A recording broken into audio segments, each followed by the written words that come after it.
Lionel Messi বিশ্বকাপে তার ক্যারিয়ারের 20তম গোলটি করে ফেলেছে ক্যাপ ভার্দের বিপক্ষে।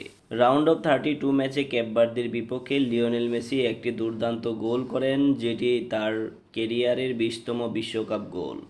মেসির 20তম বিশ্বকাপ গোল ক্যাপ ভার্দের বিপক্ষে নিয়ে অনেকেই প্রশ্ন তুলেছেন যে তিনি অফসাইড পজিশনে ছিলেন, তাহলে গোলটি কেন বৈধ হলো।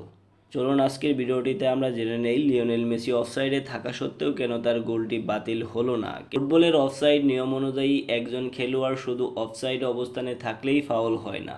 অফসাইড হবে তখনই যখন সে সতীর্থের পাস পাওয়ার মুহূর্তে প্রতিপক্ষের শেষ দুই ডিফেন্ডারের সামনে থেকে সরাসরি খেলায় অংশ নেয়। মেসির গোলের ক্ষেত্রে রেফারি এবং ভিএআর যে কারণে গোলটি বৈধতা দিয়েছে তা হলো, দেখেন আপনারা একটু ভিডিওতে দেখলে বুঝতে পারবেন। মেসিকে যখন মাঝমাঠ থেকে পাস দেওয়া হয়, ঠিক মেসির অবস্থানটা দেখেন।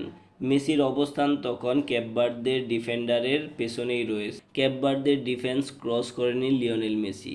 বলটাকে যখন পাস দেওয়া হয়, ঠিক সেই মুহূর্তে মেসি কোথায় ছিল সেই অবস্থাটাই দেখা হয়। বলটা পাস করার পর মেসি কোথায় গেল এইটা আর দেখা হয় না। লিওনেল মেসি সেই অনুযায়ী তাকে ক্রস করে চলে গিয়েছে গোল পোস্টের দিকে এবং বলটি রিসিভ করে দুর্দান্ত একটি গোল করে।